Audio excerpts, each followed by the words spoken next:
Oh my god, what have I done? In the space of like 5 minutes, I've just ruined my account. Oh god.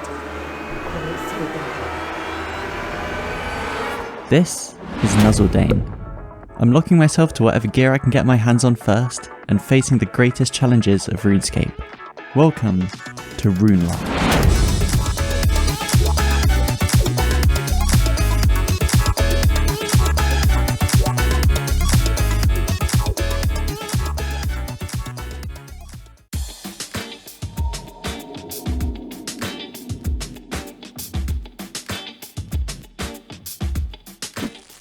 Oi, cooking 42.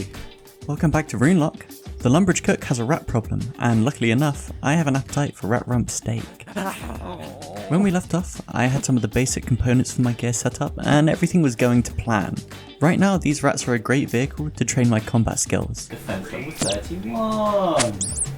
Ugh. My prayer, wouldn't you believe it, is prayer 29. And most importantly, cooking 43. I need to hit 48 cooking to unlock cheese potatoes, which are one of the best foods I can access, healing 16 hit points per item. Cooking 44, 5 more levels. I have a few levels left, so while the extermination continues, let's clear up something I glossed over last time.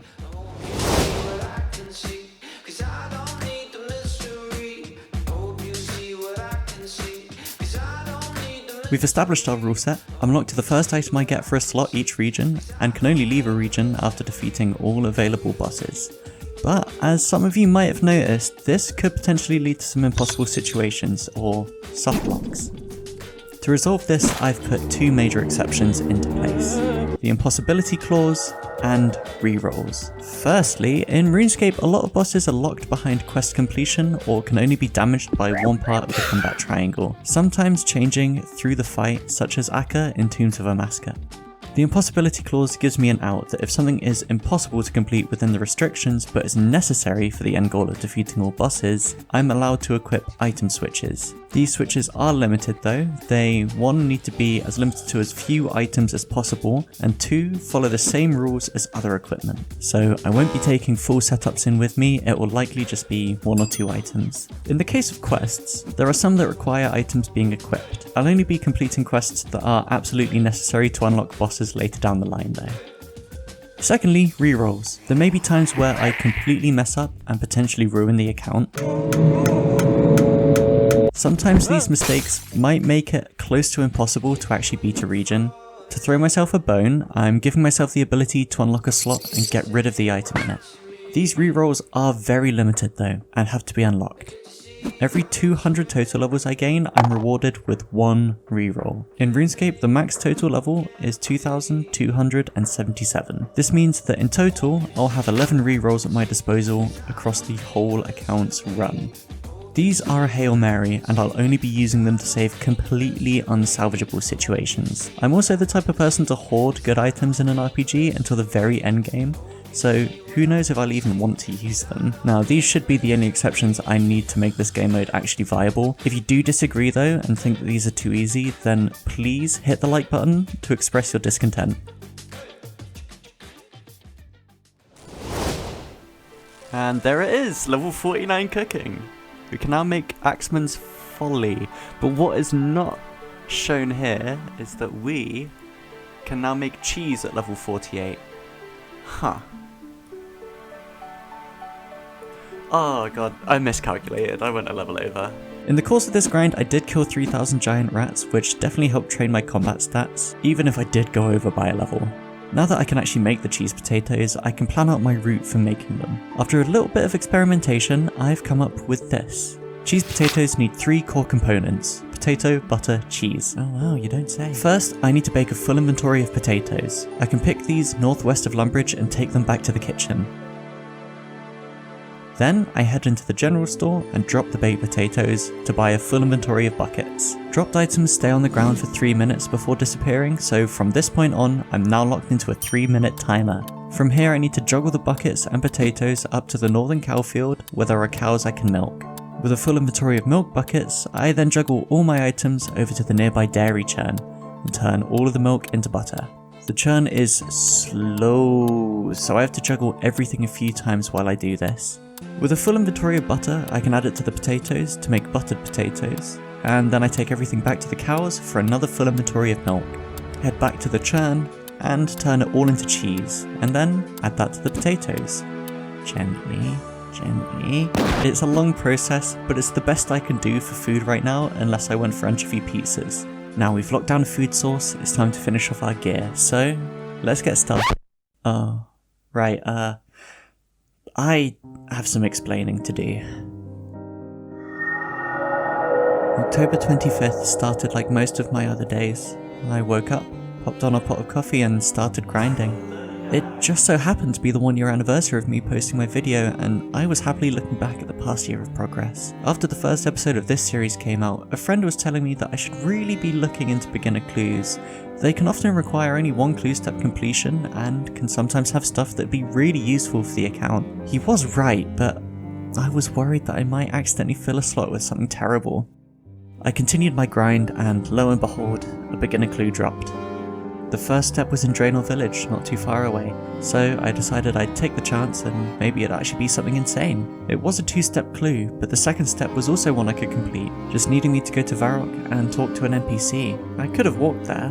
I should have walked there, but I threw caution to the wind and decided to buy a Chronicle from Diango. It's a cheap teleport book that teleports the user right outside Varrock. I wasn't thinking. I noticed something horrible. The Chronicle has an equip option, and it equips to the offhand slot. One of my few remaining empty slots. I had to follow the rules. I had to equip it. This couldn't get any worse, I thought. This really can't get any worse. I completed the clue step and received my beginner reward casket. I didn't look up the drop table like I usually do, scouring it for anything that might be dangerous. I mean, my friend had said it'd be likely a good drop or at least something middling, so I popped it open. Inside I didn't find monk robes that would boost my prayer. I didn't find a perfectly acceptable steel chestplate. Missing was the iron pickaxe that would have come in handy later. There was a single item enclosed. A hard leather body, filling my empty chest slot. Okay. No! Oh my god. In the space of like 5 minutes, I've just ruined my account. I could have cried. I tried to deny it. I considered cheating and pretending this never happened. No one would know. But then, what kind of person would that make me? No. I had to swallow it. Accept this loss. This won't make my challenge impossible. Heck, a Chronicle will definitely speed up travel. But things just got so much harder.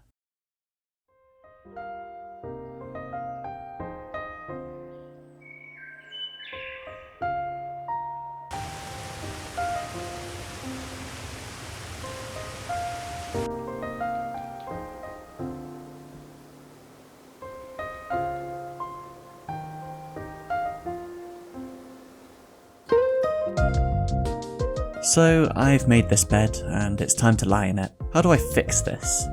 Well, with the help of my patrons of course. Thanks to all the patrons who keep the channel running, more information at the end of the video or in the description below.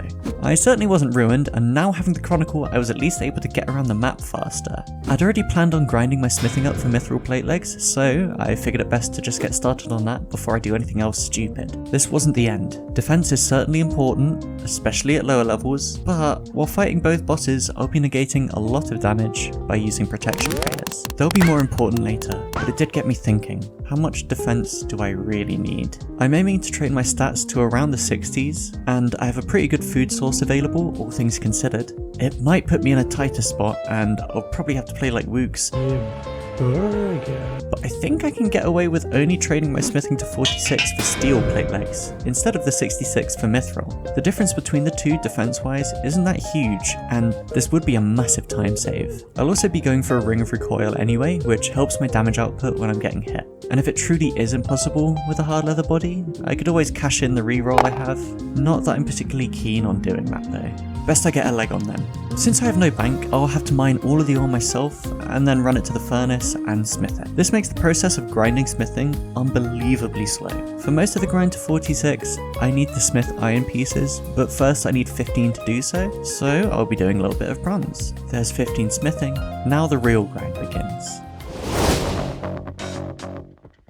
There aren't many furnaces close to a mine with iron in this region, so unfortunately my absolute fastest route is mining a full inventory of iron ore at the Varrock Southwest mine, trudging it up to the Edgefield furnace, taking it back down to the Varrock anvils, selling the items to the general store, and then heading back to the mine for another route. A full circuit takes me just under 7 minutes, and to get from 15 to 46 I'll need 65,572 experience. So let's crunch some numbers. In my inventory I can hold around 22 to 24 pieces of iron, since 3 slots are taken up by my cache, hammer and pickaxe. And there are a few other things I need to hold on to every now and then, like drops from random events, so this means that I can expect an inventory to be around 24 pieces usually. Unfortunately for me, iron has a quirk shared by no other ore. Each time you smelt a piece of iron ore, there's a 50% chance that you fail to smelt it. Assuming that I'll always get 12 bars, and I smith them all, I can expect around 450 XP each round trip.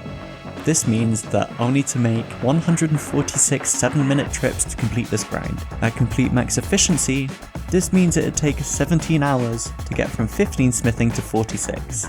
Time to get settled in then.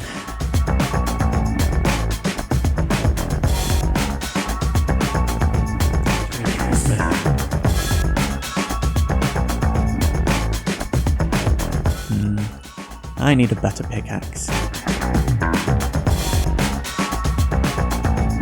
15 thieving.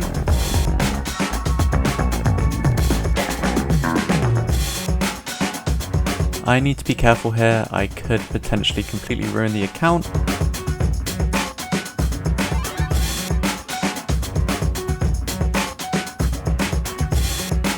Thank you very much. Smithing 32, smithing 35, mining 42, 36 smithing, 43 mining. Wait, smithing 38? Smithing level 40, let's go. Smithing 43 on the Nuzlocke Ultimate Iron. Level 44, 45 smithing, one more level.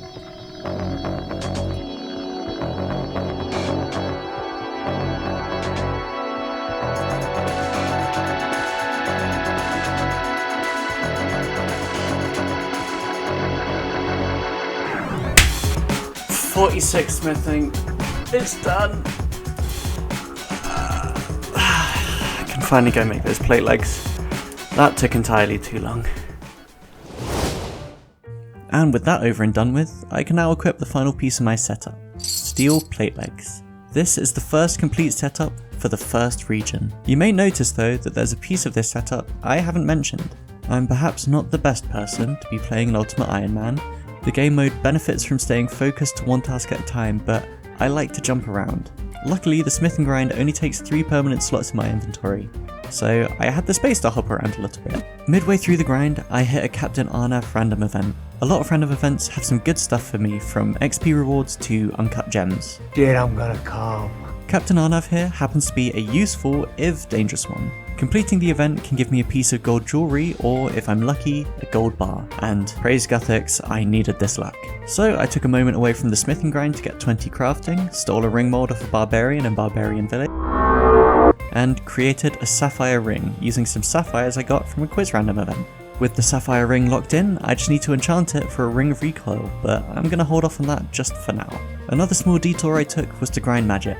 I did this mainly to unlock teleports to speed up travel around the region, as well as the superheat metal spell. I was hoping to farm enough nature runes from dark wizards that I'd be able to cut out the furnace step of my runs and just smelt the ores in my hands as I ran to the anvil. The superheat metal spell also bypasses the 50% chance of losing the ore, but unfortunately, even though the drop rate for nature runes is high, dark wizards just didn't give me that many, and I only got about 4 inventory worths, which overall probably just lost me time in the long run. At least I have a good magic level now, I guess. You might also have noticed the yellow jars in my inventory. I know I'm a gamer and my chair is modded to my ass, but I haven't been filling up bottles. I promise you these are just strength potions. Just next to where I nearly lost it all is this funky looking guy. This is the Varrock Apothecary, and he's key to getting me in true fighting form. Hobgoblins in the Edgefield dungeon have a high chance to drop limpet roots, which I can give to the apothecary along with red spider's eggs, and he'll make me a strength potion. I ended up getting 3 limpet roots in a single trip, giving me 16 doses of strength potion. These will be crucial for fighting Obor and Briar Fighter with this setup. Taking them to this potions guy in the Grand Exchange, I can have these noted so that they only take up 1 inventory slot. With my gear setup now complete, my food source acquired, and potion secured, I'm ready to take on my first challenge. Next time I train for battle, I deal with the realities of my terrible gear, and I take on the giant bosses. Thanks for watching. Welcome to all the new subs and a huge thank you for all the support. I'm super excited to be making this series and I'm glad you're all enjoying it so far. Before I go, I wanted to address something important. I've been playing RuneScape since I was in year 3 and I've never known that regular swords are better than long swords. It never occurred to me to check, but because they attack faster, regular swords are actually better. Unfortunately, I'm locked in now, but I guess this is a mistake I won't make again. Despite the huge mistakes I'm making along the way though, this account is super fun to play, and I'm so happy to be able to share it with you all. You may notice that there aren't any sponsors right now since I'm too small for them, but trust me, these videos are a lot of work, and since I work full time, I wouldn't be able to justify pouring so much of my time into this passion without the kind support of patrons like Maya, James, Mugicha, and Angel Kitty Bot, to name just a few. Thank you so much for all the support, and please consider liking, subscribing, and heading over to the Patreon. Until next time.